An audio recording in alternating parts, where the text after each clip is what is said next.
He was a musical madman who helped shape the sounds of the Beatles and the Ramones. Phil Spector was a music producer who became a millionaire when he was very young. She was a stunning B-movie actress, desperate for her big break. She was like a magnet. Guys were all over her. A late-night drink ends in an apparent suicide. Phil Spector said she killed herself. Kill yourself in a celebrity's home and you'll live forever. But not everyone is convinced. There's no way she wanted to commit suicide. Phil Spector said all women deserve a bullet in their head. And it's up to a determined detective to sort out the truth from the drama. At that point, you're almost doing a psychological investigation. You have to really find out who this person is. You have to dissect their life story. How did Lana Clarkson die?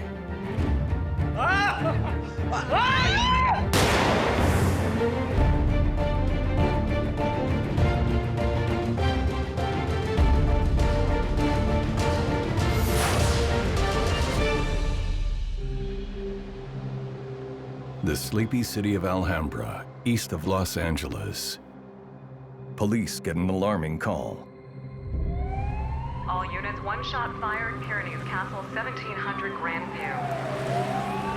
I was approximately 5 early in the morning when I monitored the radio call of a shot fired and one shot only.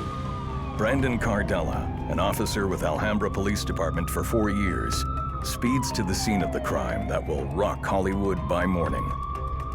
So I start rolling over to the area where it was at, which was 1700 Grandview Avenue.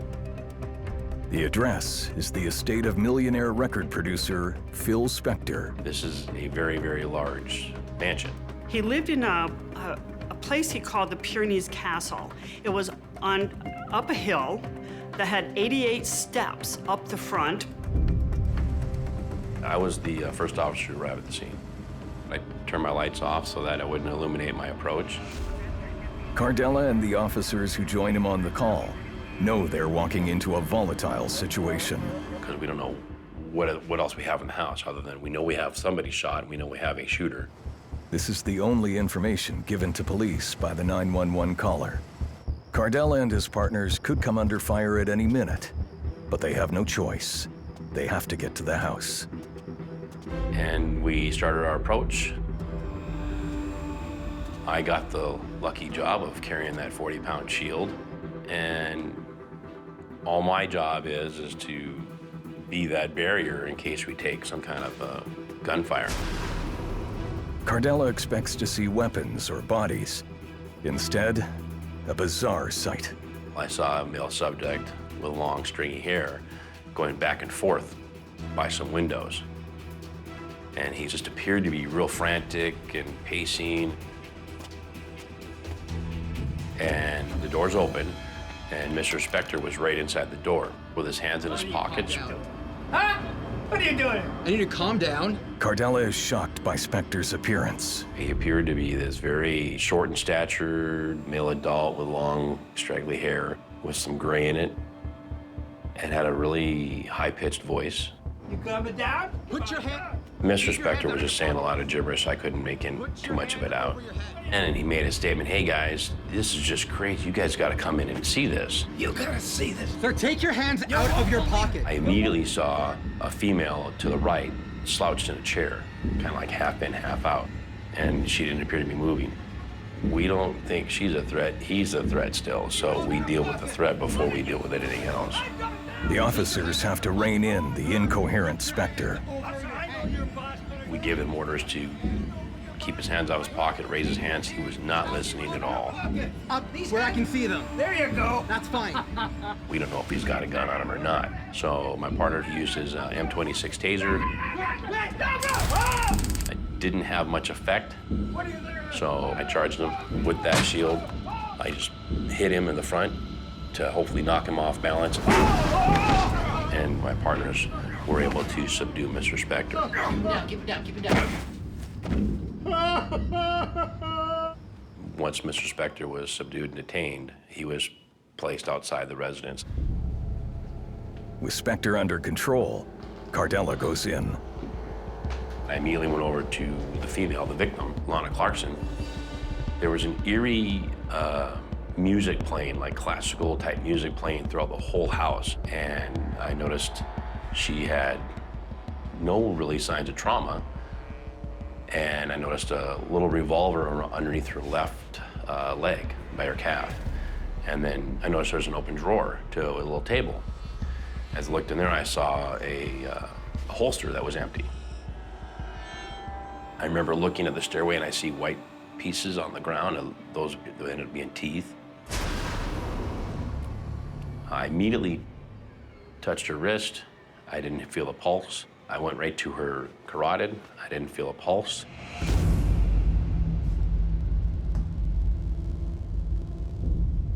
At that point, we treated Mr. Spector as a suspect. When the call came out and we went there, I had no idea who he was. It's no surprise the man detained by police has been living as a virtual recluse for decades.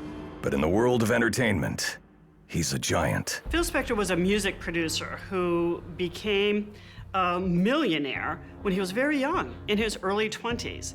Spector's contribution to music is so important that he's been named one of the 100 greatest artists of all time by Rolling Stone magazine. Considered a musical genius, Spector worked with everyone from Tina Turner to the Ramones and the Beatles. He hit it with his wall of sound. Spector's trademark producing technique used multiple instruments, doubling or even tripling many of the parts to create a fuller, richer sound.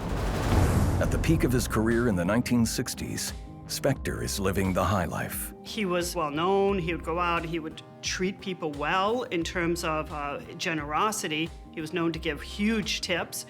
Some women say he was very much a gentleman with them. But now, police have found a woman dead in 63-year-old Spector's castle. It's already a high-profile case, so the LA County Sheriff's Department dispatches Detective Richard Tomlin to the scene. Tomlin, a veteran of the Homicide Department, has a knack for solving murders. 20 minutes before I was scheduled to get off of work, we get a phone call, my partner Paul Fournier and I, that we just picked up a new case. When we pull up, there's a mob of people and the media, cameras all over the place. Media helicopters circling around. The story is out, and the press wants a sensational Hollywood scandal. Detective Tomlin knows he faces scrutiny from the media and the public as he works the case. When we walked inside the house, there was a foyer area leading to the back door. There was a chair, and Lana Clarkson was sitting sprawled out in the chair. Her legs were stretched out. She was suffering from an apparent gunshot wound to the face. For such a violent wound, there was not much blood at all. There was no signs of a struggle. There was no signs of any type of altercation. Her purse was over her right shoulder, and there was a gun, a small revolver, by her left foot. She's wearing shoes, she's wearing nylons. Then something unusual catches Tomlin's eye. We also saw a back door. The deadbolt was missing. I can't tie it into what's going on in the rest of the foyer area. But again, you just keep it in the back of your mind. Okay, this could be something important, could not be something important. Also at the scene, I saw glasses out and alcohol. It appeared that they had quite a few drinks. On their own, the clues don't give Detective Tomlin much to go on, but his years of experience tell him he can't rule anything out. He also needs to find out more about the dead woman, Lana Clarkson. In the 1970s, Pam Krause is working as an actress in Hollywood when she meets the stunning blonde. Lana was 5'11", at the age of 17, and natural blonde hair, beauty, natural beauty, very athletic. She was bubbly, and she would light up a room when she would walk into it, always. And people were, you know, she was like a magnet, and guys especially, you know, were all over her. She was a really lovely, sweet girl. Lana is in Hollywood to make it big, and it's not long before she finds fame. She was an icon in the sci-fi world in Barbarian Queen and Barbarian Queen 2, which is lots of sword fighting and horseback riding and spear throwing and archery, which she excelled. There's a lot of very, very famous actors and actresses that came up the way that she did, where you do B movies until they turn into A movies. Lana's first part that she got a break in was Fast Times at Ridgemont High. She was in so many things. She worked on things like Starsky and Hutch and Charlie's Angels and The Love Boat. Lana was a very talented person. When Detective Tomlin is done with the crime scene, Officer Cardella tells him Spector insists Lana's death is a suicide. Spector had told the officers that apparently she was depressed and had came to his house and decided to kill herself. Phil Spector says that Lana Clarkson found his gun, which was in a dresser in the foyer, and that she decided she was going to kill herself. Spector stated that he was outside the room, and when he came back in, she had this gun, and she was pointing it to her face and talking incoherently.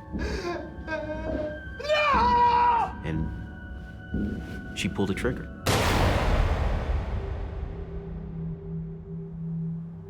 He mentioned that it was the most devastating thing he had ever seen in his life.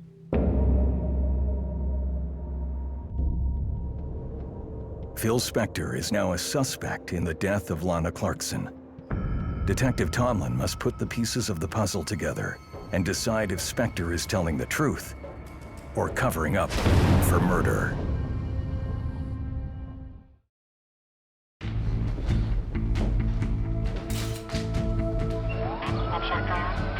LA homicide detective Richard Tomlin is investigating a high-profile Hollywood mystery.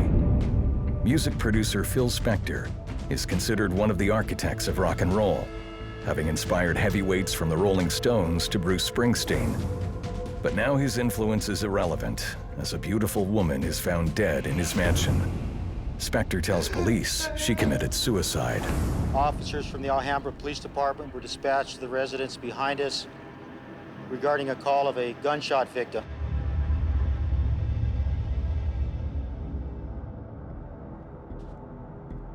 Spector was the only person with Lana Clarkson when she died, so Detective Tomlin takes him in for questioning. The Hollywood heavyweight demands star treatment and refuses to cooperate. He was belligerent. He was dropping the F-bomb constantly. He was flexing his muscles, saying, I know, certain people in the police department, and how dare you do this to me, and do you know who I am? Stuff of that nature. Tomlin refuses to let Spector's celebrity influence him, but he lets Spector go. Nothing in the evidence points to murder. I have handled several suicides in my career, and it was very, very possible that this was a suicide. And the man who shut himself away from the world for decades now talks to the press.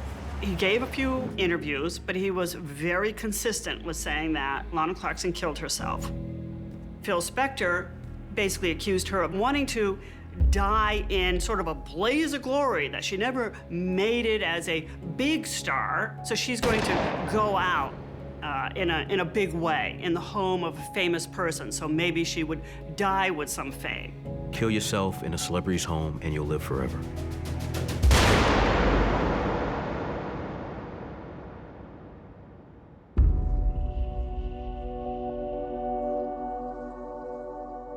The news of Lana's suicide hits her family, friends, and fans hard. She had a huge following. Lana was the Barbarian Queen, so people would come from all over the place to get her signature at these big conventions. I just kept hoping that it was just some horrible mistake. How could it be her? Of all people, she was so sweet. How could she be dead? Everybody was devastated. Detective Tomlin receives the results of Lana Clarkson's autopsy. Given the crime scene's evidence, the cause of death is no surprise. Coroner report confirmed that she died from a single gunshot wound inside of her mouth. It was an intraoral gunshot wound, and it transected her spinal cord. So she might have taken one final short breath, but she was dead almost immediately. Toxicologists test Lana's blood and find a mixture of alcohol and Vicodin, a powerful painkiller. But the science is not enough, so Tomlin talks to the people who knew Lana. You're almost also doing a psychological investigation. You have to try to really find out who this person is. You have to dissect their life story. And Tomlin learns that Lana was having problems. She hadn't worked a lot because she had broken her wrists, and she couldn't work. Her wrists were in casts. So Lana Clarkson had been taking painkillers, Vicodin in particular.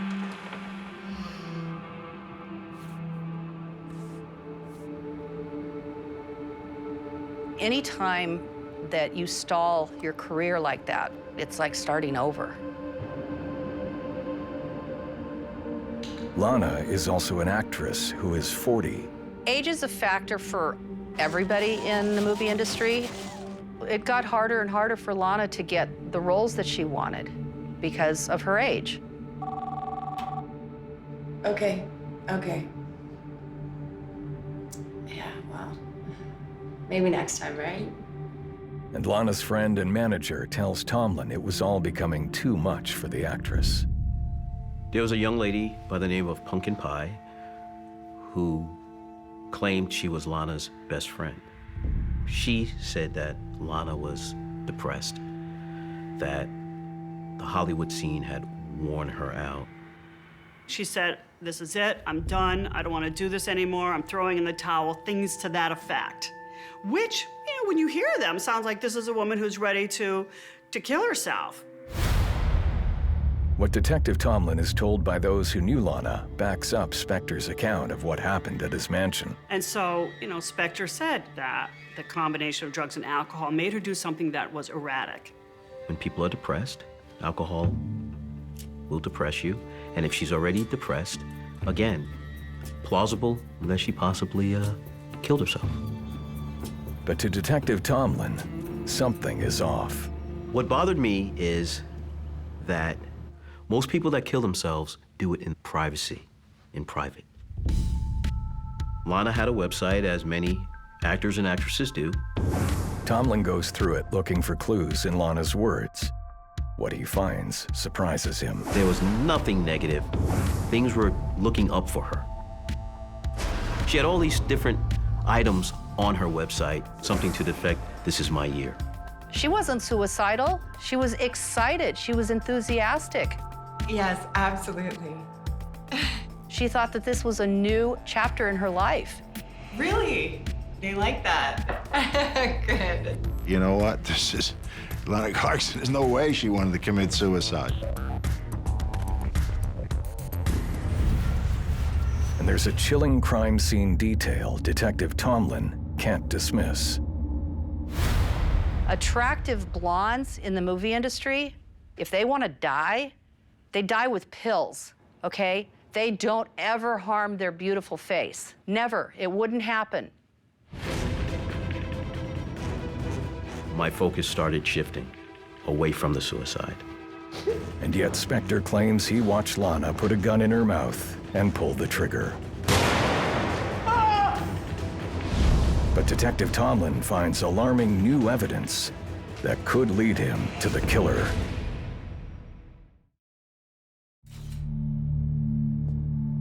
In Los Angeles, Detective Richard Tomlin is investigating the death of beautiful B-movie starlet Lana Clarkson.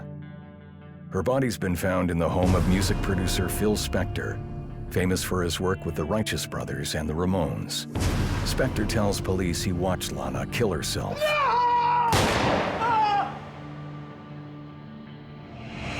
But Detective Tomlin has learned that Lana was not depressed. It is very important when you're doing these investigations to keep an open mind. You don't want to be slanted either way. You have to be as objective as possible, and you have to follow the evidence, wherever it may lead, whether good or bad.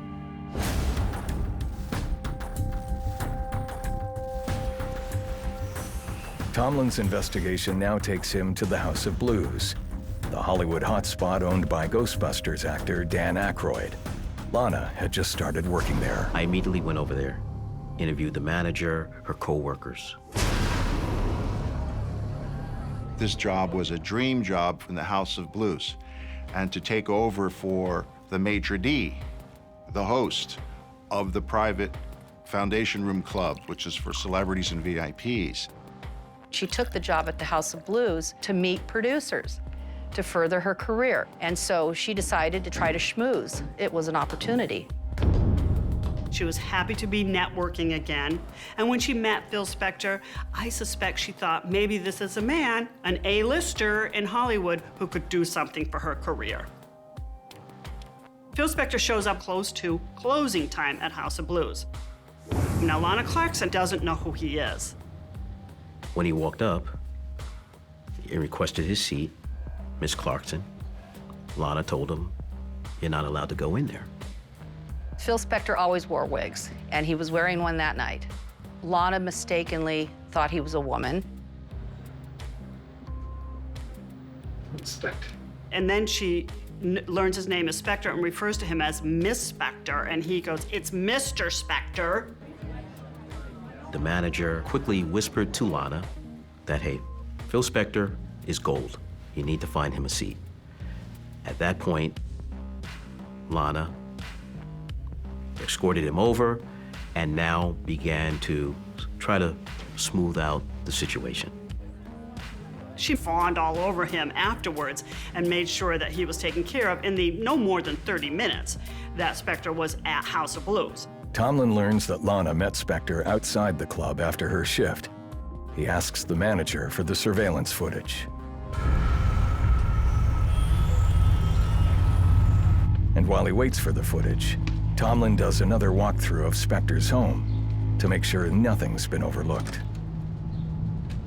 I traversed the lower floor of the house, and in the bathroom, in the garbage can, there was a diaper.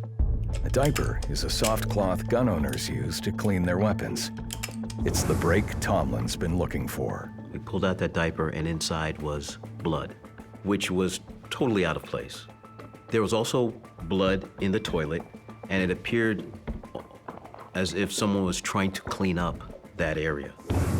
Going back to Miss Clarkson, she had a slight smudge of blood on her face, which was out of place considering it was a gunshot wound in her mouth.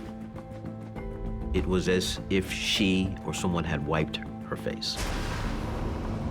And there's a finding in the coroner's report Tomlin feels is key to understanding what happened the night Lana died.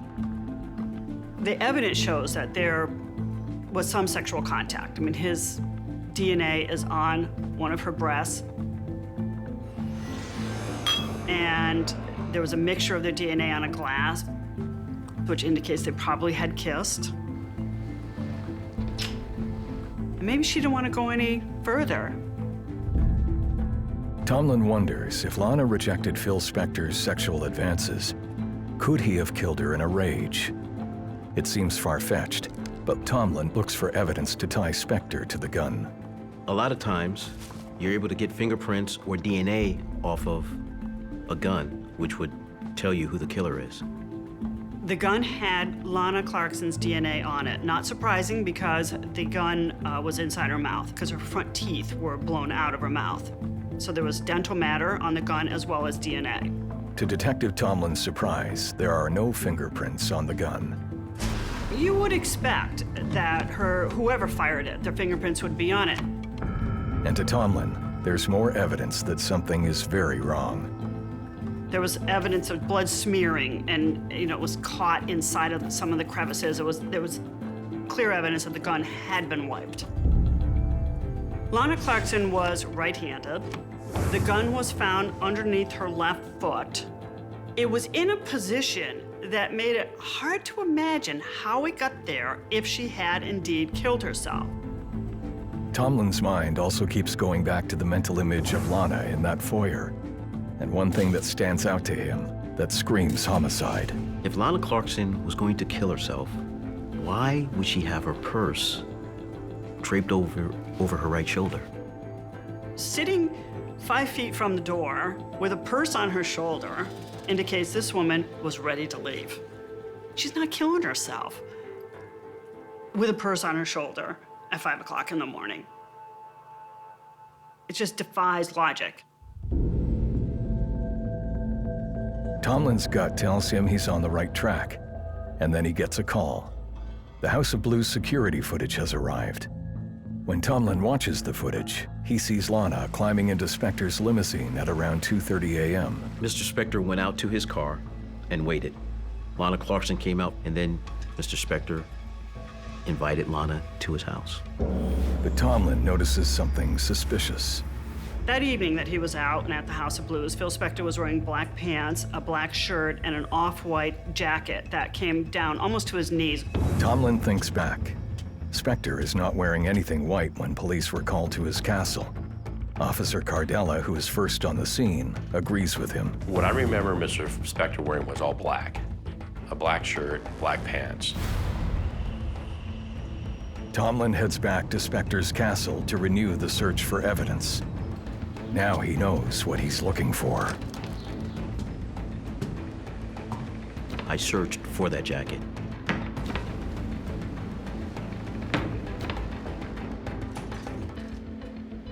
It was found upstairs in his bedroom in his closet. At first glance in the jacket, there are little, I'll call them speckles. That was unclear what that could be. The jacket was taken to be analyzed by the crime lab.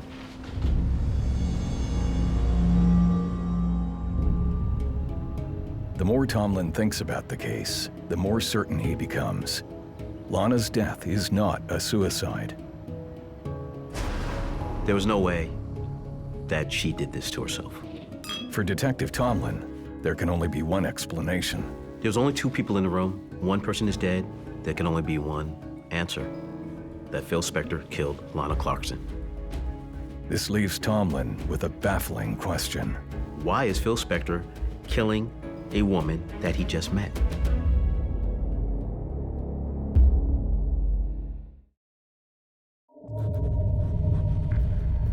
LA detective Richard Tomlin now believes influential music producer Phil Spector, known for his work with the Beatles, killed actress Lana Clarkson. But Tomlin can't arrest Spector without 2 things: hard evidence and a motive. The problem is, we did not have a definitive reason why Phil Spector would kill Lana Clarkson. Tomlin intensifies his search for a motive. I logged a lot of miles in this case. I went to Philadelphia to speak to someone. There was a woman from Florida. I was receiving almost on a daily basis tips, phone calls. I went to Chicago on this case. You try not to leave no stone unturned. And Tomlin's determination pays off. He finds out there's more to Spector than his musical genius. In my conversations with people who actually worked with Phil Spector and women who sang with Phil Spector, they told me that he was controlling and he would keep money that they felt they were owed. So it was very difficult to work with him. He was successful, people wanted to work with him, but it was also a very difficult and complicated relationship, particularly for women. Tomlin also learns there's a history of mental illness in Spector's family. You know, his sister was mentally ill. His father committed suicide when he was a boy. And I suspect Phil Spector had some of that. You know, he took psychotropic drugs and he was in therapy for many years. And so he was a reclusive man. And although Spector is a giant in the music business, he's a small man in real life. He's about 5'4", 120, 130 pounds, kind of picked on in high school. He used to wear chunky heels, like 2-3-inch heels underneath sort of bell-bottomed pants with long jackets that would come to his knees. The hair was always an issue with him. You know, his hair, he had all these wigs and stuff. He would compensate for his diminutive stature by kind of having this bravado about him, being a tough guy. Tomlin also discovers Spector has another way of making up for his insecurities. Spector is obsessed with guns. He was known to carry guns. He owned a lot of guns. And so perhaps the guns made up for the small stature. There was weird behavior or gunplay when it came to Phil Spector. And he does more than show them off. I learned that Phil Spector had well over a decade of incidences of pulling guns. He pulled out a gun on the head of the valet parking at the Beverly Hills Hotel in front of everybody waiting for their cars in broad daylight, lunchtime. And he put the gun to the head of the valet parker and said, if you ever make me wait this long for my rolls, I'm gonna blow your effing brains out. That's on the record. He got a ticket for $75. It appeared that Phil saw a gun as another example of having power. He wanted to be the tough guy. Remember, he's a little man, he's a short man, but that gun made him 10 feet tall. With this new information, Tomlin wonders if Spector is truly a kind and generous music genius. He digs deeper into Spector's past, and a picture emerges of a man who is angry and disturbed. We learned through talking with people and in her own book that Phil Spector had held Ronnie Spector, his ex-wife, hostage at various times. She was his wife, and she used to get locked in the house. He had these automatic controls in the house, and she was not allowed out. Spector's history with his ex-wife doesn't necessarily make him a murderer, but more women share similar stories with Tomlin about visiting Spector's mansion. They found that he is a man who would pull out a gun often to control women. It became apparent it was always the same pattern of behavior. He referred to women in a very derogative manner. You like all the women. Once he drank, he became a monster. And when the women want to leave, Spector holds them captive. All the stories were extremely similar. They were ready to leave, and he would say, "Oh, you're ready to leave? Okay." And he pulled a gun out. Just let me see. Yeah, how's that? You like that?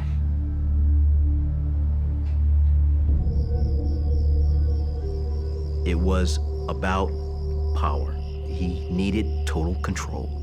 He had to control the situation. Phil Spector said all women deserve a bullet in their head.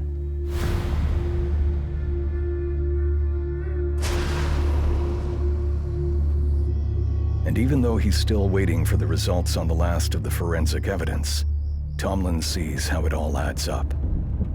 At that stage, we had a pretty clear idea of what happened. Phil Spector, by chance, meets Lana Clarkson at the House of Blues. They strike up a conversation.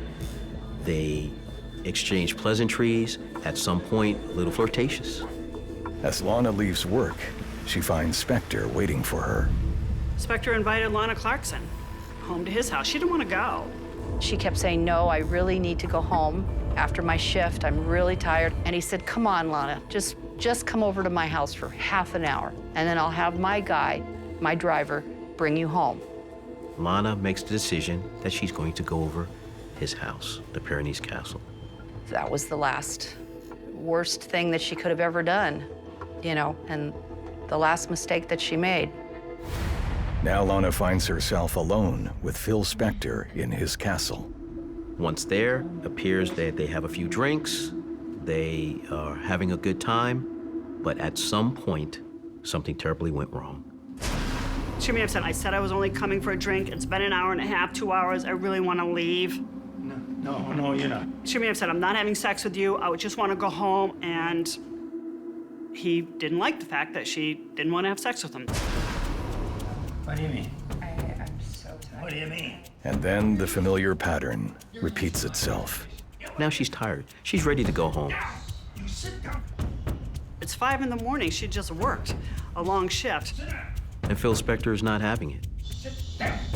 Down. Right. Like he normally routinely did, he has her sit in a specific chair, and he says, "I'll be back."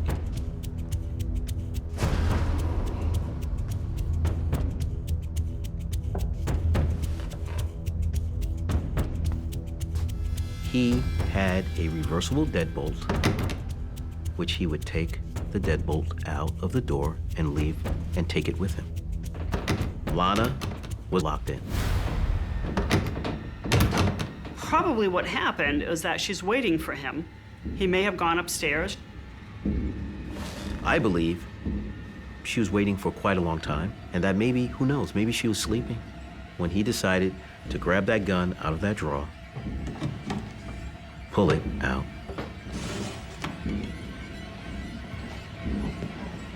and now stick it in her face. And she wakes up.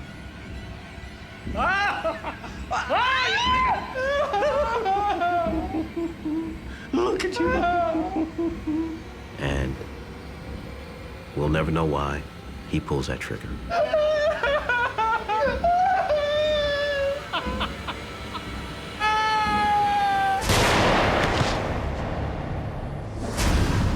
She was dead almost immediately. Everything points to Spector, and Tomlin needs just one more piece of damning evidence to make the arrest.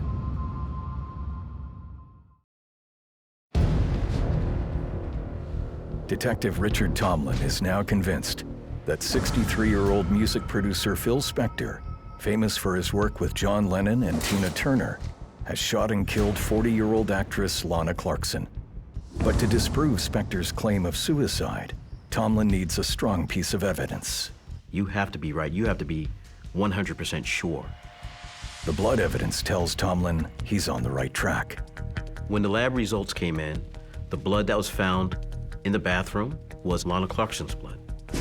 Lana Clarkson has an incapacitating wound in her mouth. She's not getting up and walking to the bathroom. And when the results are in on the white jacket Spector wore on the night of the murder, Tomlin knows he has his man. A serologist at the crime lab was able to find blood spatter on that jacket.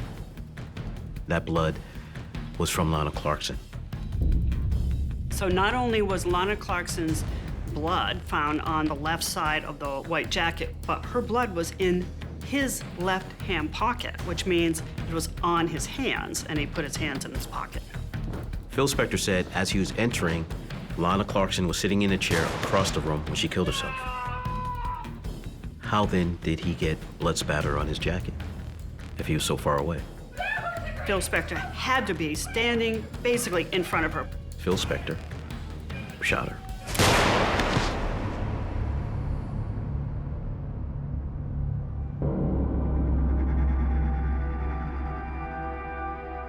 Seven months after Lana Clarkson's death, legendary music producer Phil Spector is charged with her murder.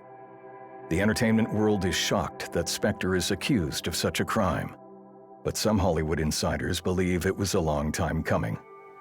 It seems like this was bound to happen. I mean, how many times is he gonna brandish a loaded gun? The evidence against Spector is strong, but this is no ordinary defendant. I mean, he was famous. He worked with so many famous people, meant it's going to be a little bit harder for the prosecution to get a conviction. I wanted her name to be vindicated. But when the trial begins, the media circus ramps up. We turned the monitors on in the office, and there it was on every station.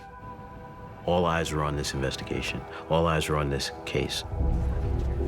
In the world of celebrity, justice and privilege face off. And Spector plays his role spectacularly well. There were times, even in his press conferences, that the attorneys threw up their hands and actually started scolding him in public, which means they were gone. He fired them immediately. While Spector disposes of one lawyer after another, the prosecution lays out their evidence. The science just didn't support Phil Spector's version of what happened. There's a good amount of evidence to show that Phil Spector was staging the scene. But the defense sticks to their story. They were destroying her character, trying to call her all kinds of names.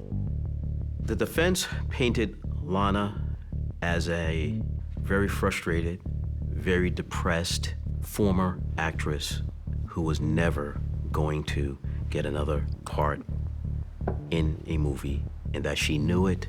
She decided to go out in a big way. But the prosecution has an ace up their sleeve. Adriano D'Souza, Spector's driver, is presented as a star witness. One of the major keys to the case was Phil Spector's driver that evening, Adriano D'Souza. Adriano was in the car. It was in the early morning hours when he hears what he believed was a gunshot. He heard a big pow, and a few minutes later, Spector opened the door and was standing with a gun in his hand, and he said, "I think I killed somebody." Adriano immediately dialed 911. The chilling 911 call is played in court. I heard a noise when my boss opened the door. He said, "I think I killed her." It seems like an open and shut case, but this is Hollywood, and the best stories have surprise endings. Whenever you go to trial and you believe you have a very strong case, there's always the wild card, the jury. Mr. Spector, any comment about what happened in court today, sir? Not really. The jury is deadlocked. The judge declares a mistrial. Phil Spector went to trial in April of 2007. In September, the jury deadlocked. 2 jurors wanted a little more evidence that she didn't kill herself. Lana's friends and family are outraged. It hit me hard because she was such a good person, and she really never, ever deserved any of that.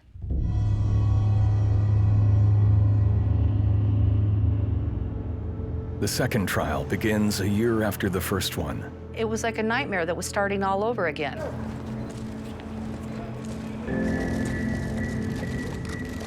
You can't bury somebody when their name just keeps coming up over and over and over again. The same evidence is presented to a new jury in even greater detail. One piece of evidence is presented to prove Lana did not put the gun in her own mouth. Testimony was given that Lana apparently had a bruise on her tongue, which would indicate that the gun was forcefully put in her mouth prior to being shot. I can't even imagine what the moments before she died were like. Sticking a gun in her, forcing her to suck on a gun? That's disgusting. And then in the blink of an eye, she was dead. This time, the verdict is different. And the second time, he was found guilty. There was no doubt, there was a no-brainer that this man did what he did. Spector is found guilty of the murder of Lana Clarkson and sent to prison. He was convicted of second-degree murder in 2009, and he was sentenced to 19 years to life. He sits in a California prison to this day. And it was the happiest day when he finally was convicted, when that nut job was being sent away to jail forever. He's rotting in prison where he belongs. Lana Clarkson's friends and family remember her not as a troubled starlet past her prime, but as a vibrant woman whose life was cut short. Somebody can make themselves look beautiful, but when you're beautiful on the outside and the inside, that's hard to come by. And Lana was that. Tomlin's investigative skill and determination have paid off. This case showed that despite all the power, money, and celebrity one person has, that they're not above the law. Spector's legacy is forever tainted.